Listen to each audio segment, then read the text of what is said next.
You're listening to Wise Women with Daisy Khan, where faith rolls up its sleeves as a force for good, and where women define the future with wisdom and wonder. I'm Daisy Khan. Kindly subscribe wherever you get your podcast.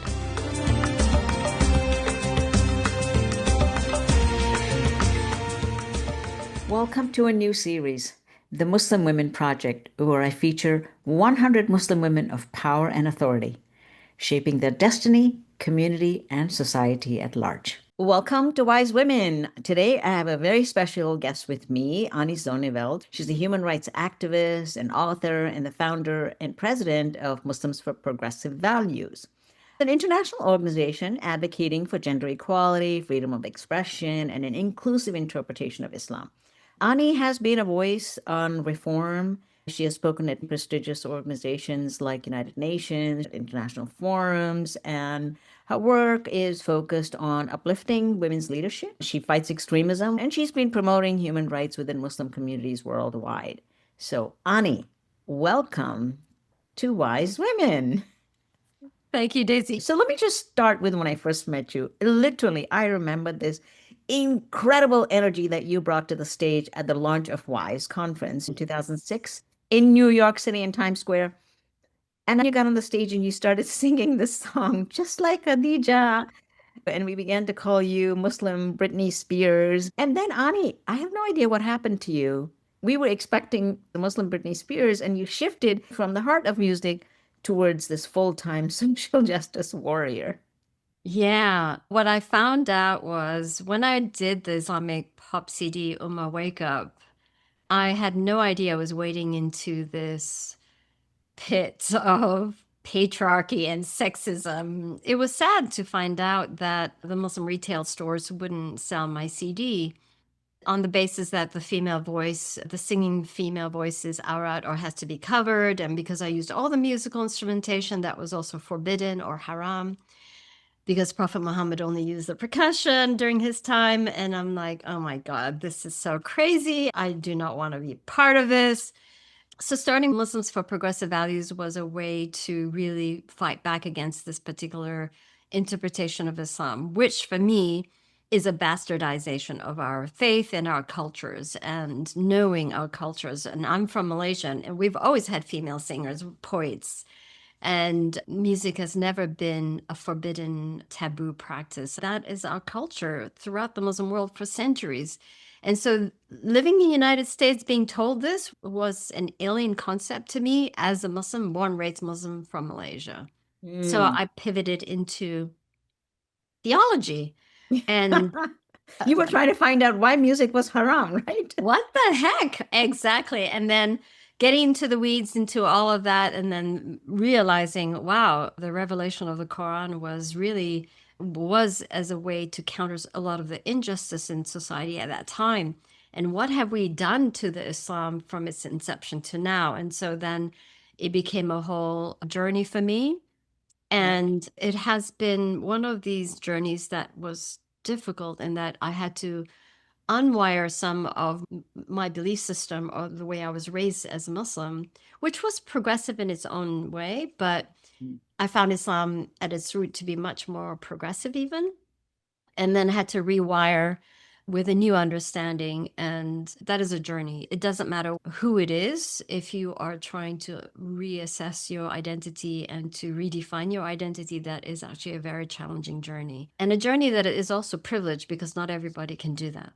Yeah. So Safely. you talk about your identity, and you're from Malaysia, which is a country that many Americans don't even know where it is, and let alone associated with Islam, right? Yeah. And in a way, that's made you somewhat like the incognito Muslim in certain places. Also, you have the name Ani, which people don't necessarily associate it with Muslims. I think I'm Armenian. Yeah, exactly. Are you Armenian? Everywhere, every time. It's like Exactly. And so you walk into certain spaces and you're not immediately boxed into people's stereotypes. Let me ask you, what has this experience been like? And how has it shaped your work? And has it given you an easy entry point, let's say within the women's area? You walk in and people don't immediately identify you as a Muslim and immediately dismiss you. Yes, it's both. My last name is Zonneveld, and so it sounds Jewish. And so I always have to, when I introduce myself, I always say, my name is Ani Zonneveld. It's a Dutch last name, and I'm not Jewish. And so some people wonder what's a Jewish sounding name running a Muslim organization. So they really get confused. So I have to explain that. But for some interfaith spaces, particularly soon after 9/11 in the early 2000s and late 2000s, people would say to me, "You're Muslim? Like, why are you not wearing hijab?" Like, non-Muslims would challenge me on that. And for Muslims, I'm not Muslim enough. And for non-Muslims, I'm also not Muslim enough. And so I have to straddle these two worlds and challenge both sides as to what it means to be a Muslim and how I define myself as a Muslim and my right to do so as a Muslim woman. Did you write the book because it officially brings the complex part of your identity, which is Southeast Asian, Muslim, and then you have a very liberal bent, so progressive Islam is part of that world? Did you want to bring that front and center through your book? The title of the book is An Unlikely Social Justice Warrior, and the subtitle is Making My Life Count as a Muslim Feminist. And I really wanted to assert that Muslim feminist part of it because within the Muslim community, the idea of a feminist is blasphemous almost. They think that's a Western construct. Whereas for me, when reading about Islam and Prophet Muhammad, he was the first feminist in the way he lifted up women and how he challenged the patriarchal system of that time. And so that was a way for me to challenge the Orthodox Muslims and the conservative Muslims on the word feminist. And it's also to challenge the secular feminist institutions that your feminism is good. I'm sorry, but Prophet Muhammad was the original OG. So I challenge both perspective. Again, walking that path and challenging both sides in the definition of my identity as a Muslim feminist and my right to do, and how I construct my argument for a human rights framing of Islam in that context. So I tend to avoid these labels because I find them very polarizing. Because on the one hand, like you said, Muslims find it very allergic. And but in your book, you argue you're fighting for women's rights from within the Islamic tradition. So then my question to you is, I'm provoking you now. Why do you choose to embrace the specific Western label as a feminist rather than traditional Islamic? Because you're fighting through Islam, not through American feminism or Western feminism. Right. For me, the intention of the book is to bring the two sides together, or any two sides together. We have to operate from the perspective that we have the same goals. The idea of feminism is to lift everyone up, not just women and girls, and to lift up society, to give everyone a equal status in our society, and not lift one at the expense of the other. That's not what feminism is about. Now, it has been twisted out of context as, oh, feminists, men hating women and all that stuff, which is not true. In its truest sense, it's not true. To use these two very conflicting definitions and to conflate them is a way to challenge both sides. That no matter how you approach women and girls' rights, we're all aiming for the same outcome. We have different approaches and different languages. And so we should be working together and we should be partnering together and not fight over these, for me, petty definitions. Ani, one thing that I'm in agreement with you is that Prophet Muhammad literally was the first feminist. Okay, the 7th century feminist, right? From what we know about him, he fought for women, he stood by women, he taught women, he was there to uplift them. Anytime, the kinds of grievances that we have right now with the kind of work that you and I do around the world, when we hear about these injustices, women would come to him and ask him questions about that. And he would always give, quote unquote, the womanist perspective or the feminist perspective, and he would always be lifting women up. So let's just put that to rest. He was a feminist. Wait, I want to add something else to that. Go ahead. During the time that I was studying, I was reading all sorts of theological perspective. And then one thing that we were not taught, he also appointed the first female imam. Yeah. And that is never taught to us. I was blown away when I read that. And I wanted to add another element to that. I remember that. So I want to go back to what your father said, because these are very seminal things that really stay with us. Your father said, "You will not do music." And then you were shipped off to America. And then he said, "You will do something useful with your life," because he thought music would result Yeah. in nothing. So my question is, did that percolate within your being, and is that what propelled you to take Islam back, or whoever you're wrestling it away from?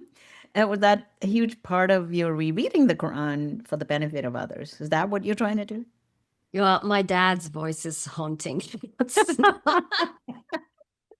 A father can be a huge influence on a daughter. And he was always pushing us hard, girls or boys, it didn't matter. Study hard, do something useful with your life. The idea of marriage was never instilled in us. It was all about career, educating career, and being economic independent and all that. That particular phrase, do something useful with your life, was definitely a visual that popped up in my particular time in my life. After I had won the Grammy certification, I Hmm. did not feel anything. Now, you know very well, and I'm sure everyone listening to this, when you've really worked really hard at something and achieving something, when you get it, you're going to be elated. That's like a natural emotion to feel when you've worked your way up the ladder, what have you. And particularly as an immigrant, I didn't have a mentor in the music industry. I was really struggling in the industry. And so to achieve this award would have, I thought I was going to feel a certain way, and I didn't. I felt nothing. And so Hmm. it was at this time where I felt, you know, there's something else in my life out there, and I don't know what it is. And so after 9/11, what resulted after that with the music, with the album Wake Up, and that sort of amplified the issues within the Muslim community, that fork in the road. There's, oh, that's my purpose in life. This is what Yeah. I have to do. So your purpose was defined for you by what happened, the external events, like many of us, right? After nine Yep, 11, had to quit what exactly. we were doing before and Yeah, dedicate ourselves differently. and yourself included. Yeah. Exactly. I remember you mentioned these haunting words from your dad. When I left Kashmir, my grandfather, he was also very influential in our family. He wrote on a Quran that he gave me, make the Khan name proud. That was his, whatever you're going to Well, do. so the other thing too is because Malaysia was newly independent, we got our independence from the British. And so my dad was also very nationalistic. So make your life count also as a Mm, Malaysian was like, oh, you got to contribute to the country, you know, so there's this nationalistic environment at home as well, in yeah. addition to the name, family name. So I know that you've been trying to take Islam back. I'd like you to just tell me who you're trying to take it away from. And is there one verse that you use as your shield or as your sword you're using and rereading differently? There's a couple, and the one that I use a lot is the Surah chapter 2, verse 256, and that is there's no compulsion in faith. I use in the context when defending, say, ex-Muslims or defending a child marriage where, for example, in Pakistan, when Yeah. Christian girls are forced into marriage with Muslim men and they are forced to convert, or even here in the United States, when we do these interfaith nikahs, where there's a lot of pressure for the non-Muslim to convert to Islam. So when I do my interfaith marriage services, I actually use that verse to really frame the justification and the permissibility of such a marriage. But the other verse is also to do justice, even if it's against yourself, of your own best interests, and when it's against your family, your tribe. Yeah. That for me is one of the reasons why I'm still a Muslim. The third one talks about your path to me, my path. You, That's, your religion, and to yeah, me. it Yeah. is so liberating. I know you founded Muslims for Progressive Values literally from scratch. This is not what you had Right. imagined you'd be doing. What did you learn about women's leadership when, as an artist, you didn't have to be in a leadership role? Here you are, an activist trying to create real social change. What did you learn about leadership during this time? Well, before Muslims for Progressive Values, I was roped into becoming a board member into this other progressive organization that didn't last very long. It was Progressive Muslim Union. And there, I was pretty much sat back and observed what was going on. And I learned what to do and not to do when MPV came about. And MPV came about also because there was this discovery. There were pockets of progressive Muslims all over America. And then we had our founding conference at Sarah Lawrence College. And that's when those that were in attendance voted for me to take on the leadership role. We finalized the bylaws, and I registered it, and I ended up running it until now. And that's the one thing that I've learned, is that to be a good listener and to be as open as possible. But over the years too, I've also learned that you have to draw the line of where your tolerance is, Mm. because there comes a point where people take advantage of your tolerance and your openness to everything and everyone, to the point where it destroys you from within. And Mm. so I've learned that I have to be intolerant of intolerance. But I've also learned now I don't really care what you think anymore. I'm just going to speak my mind. And that's the liberating thing about aging as well, is you can just say what you think. So now let's go back to America. We've been living this hostile atmosphere for since 9/11. There were some decade or so where things were so much better. And there's always been this concern about airing our dirty laundry publicly, right? When you do that, you are faced with this intense criticism from both not only conservatives, but even some secular feminists. I want to know, how do you navigate being in the crosshair of both sides? Yeah, so it goes also back to speaking your mind. I call them out. When I launched Imams Fashi in Tunisia, I was obviously criticized by the Salafis and Islamists in Tunisia for promoting women and girls' rights, believe it or not. And then I was also criticized by the secular Tunisian feminists, like, how dare you put Islam and feminists in the same sentence, or Islam and human rights in the same sentence? Yeah, or And how so do I you work? Or how dare you work with men? and that's an easy rebuttal for me. For the secular feminists, this is what I say: have secular language worked out? Clearly, your messaging in the secular terms has not resonated in the communities where faith is what anchors their identity. And so when I speak to the Muslim secular feminists, I use the same tone as well. Clearly, your secular framing has not worked.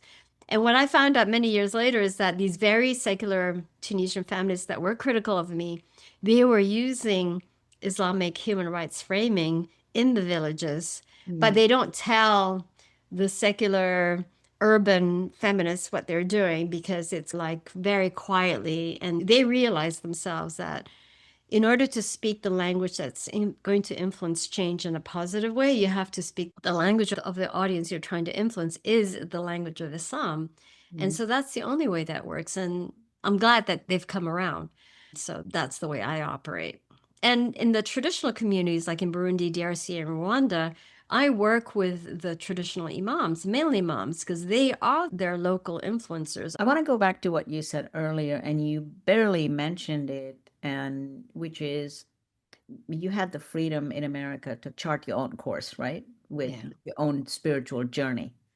And we are witnessing in the world pockets of Muslim societies that are so oppressed and suppressed that there are like tons of people who have become ex-Muslims and apostates and basically leaving Islam, right? And and you make a very clear distinction in your book about spirituality is connection and religion is dogma. So I want to ask you to explain this a little bit, because you arrived at this personal spiritual definition that freed you to do the work you're doing, right? Not only freed you to be who you are, but to actually take on important work. Did this freeing take the pressure off in ways that it would not have had you lived in another country? For sure. If I was living in Malaysia, I would be in jail. And if you were living in Iran, Yeah, I would be dead.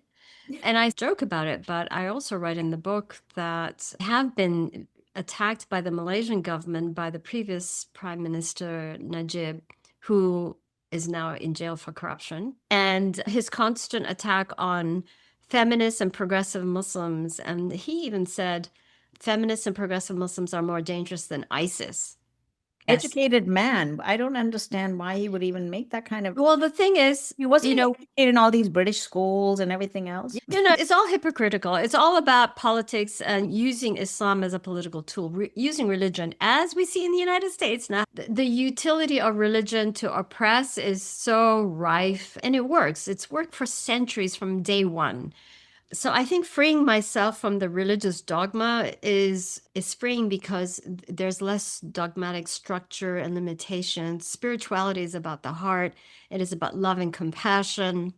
Whereas what I find is religious is really about orthodoxy, but it's very ritualistic, which helps in one's spirituality. But what I've seen is the more religious people are, the more dogmatic and more hateful and more hard they've become rather than more soft.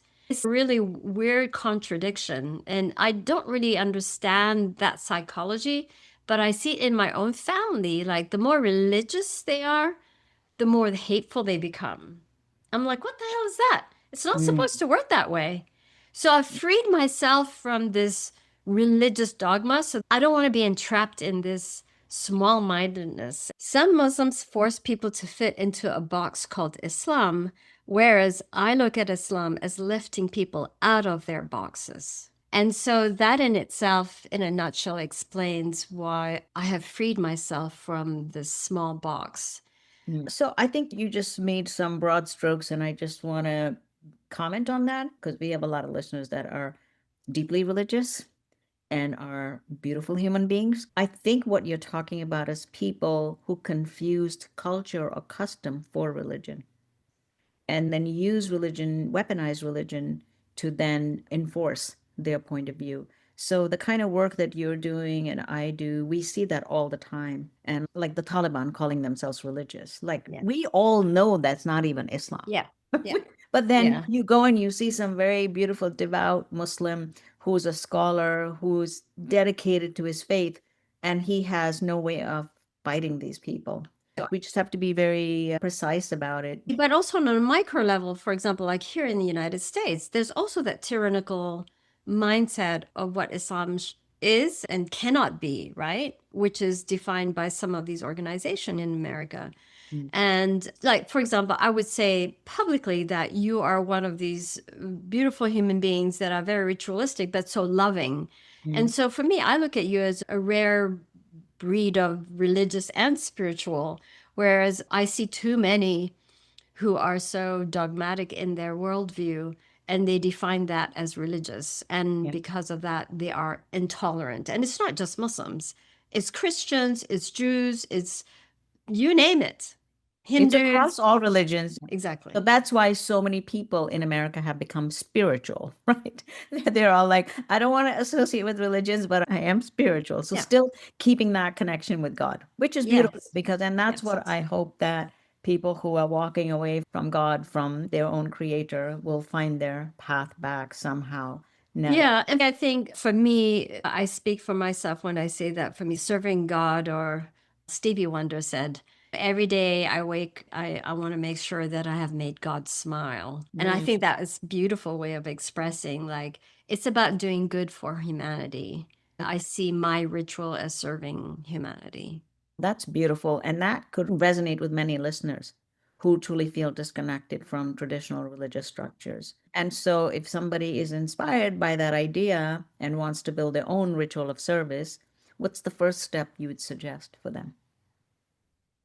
What you could do for community is, I think, just to see what is lacking in your community. So, for example, one thing that I've noticed in American Muslim community is that there is a lack of support for the arts, music. We don't have a culture of celebration, which we do in our respective home countries like Pakistan. When it comes to Eid or Prophet Muhammad's birthday, I mean, there's music and you've got the qawwalis, and here we don't have anything that is celebrated that is in English. And so what is really missing in our American Muslim culture is something that is musical and artistic, that is celebrative, that can bring together all types of Muslims, regardless whether you're practicing or not, or ex-Muslims, and also our non-Muslim families and friends.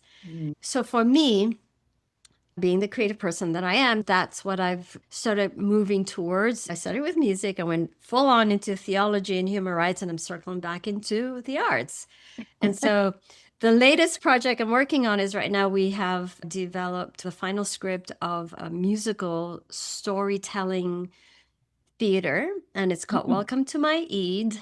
And it's snippets of different Muslim cultures and their contribution and their way of celebrating Eid. It's musical. And so anyway, so I'm hoping that to get it produced this year. That'll be beautiful. You know why? Because we have Ramadan coming up and we have these crescent lightings that we're doing everywhere. That's right. I'm always looking for some musical something that There we go. other than the traditional music that we have. So I'm hoping that this will become the new American Muslim culture that will be not just produced every year, but also in different Muslim communities. So that's the hope for me. That would be my legacy when I leave this earth. I can pass away with a smile on my face. And you came back full circle. That's right. But you had to get to know yourself. You had to get to know your community. And only then could you find the right thing that would be beneficial to the community. So if you could go back to that moment right after your music was rejected with all that you know now, what would you tell your younger self? Oh, just keep kicking ass. I've always been independent and feisty, so the Quran has really given me that fire in my belly that I have not been able to dampen or put out. If anything, it's just become more fury. When I ask God to turn it down one night, I wake up the next morning, it's even raging more than the night before. So I've stopped asking for that. I know exactly what you mean. It's like you think you're going to slow down, right? And then you have another big project lined up already. Yeah. So the bigger battle, I got to do this now. Exactly. And so as we're getting to close, I'm really thinking about the legacy that you've left already and will leave for future generations. What is the one big battle you hope the next generation will take up? And what do you think is the breakthrough you believe is absolutely necessary to achieve it? I think from your perspective, but also what do you hope the next generation will pick up from this? It depends on what location, right? Because the problem is, so I work at the UN spaces, I work in Africa a lot, Afghanistan, and then here. Each country has its own particular context and challenges for the next generation. Yeah. In the American context, I'm hoping that more Muslims will see the value of the arts instead of putting money into building another mosque, that they will build cultural centers instead and really invest in the arts and culture, because the way that American Muslim community is going, and just Americans in general, is number one, we're all marrying outside the faith because that's kind of like what America does. And number two, people have become much more spiritual in their worldview and more inclusive in their worldview. And I think what's really lacking in our American Muslim context is that cultural center, the spaces where mixed families can bring their children to learn about Islam, and mixed families can have a place of that is welcoming for their mixed families and their mixed children, etc. I think that is the next generation undertaking, is that mixed family setting and the spiritual gathering spaces that can be welcoming, not just for Muslims, but for all Americans. Well, Ani, we could go on and on. I really want to thank you for your courage and for this deep commitment that you have to justice and human dignity everywhere. And to the listeners, thank you for being part of this conversation. And Ani, would you like to say last words? If you could go to mpvusa.org, which is the organization website, and check out my book, An Unlikely Social Justice Warrior, Making My Life Count as a Muslim Feminist, I would really appreciate that. Thank you. And it's available everywhere, right? Yes. Thank you so much for being part of this conversation. Thank you for joining me on Wise Women. If something stirred in you today, don't let us stop here. Share this episode with someone who needs it. Reflect on what resonated for you. And definitely plant one seed of change, however small. Remember, you do matter. And your actions have a ripple effect. But none of us can rise alone. To explore more resources and ways to get involved, do visit my website, daisycon.com. And don't forget to subscribe, rate, and leave a review, because every click is your way of amplifying this message to others. Wisdom isn't just heard, my friends, it's lived. So let's live it. Until next time, stay wise and stay rooted.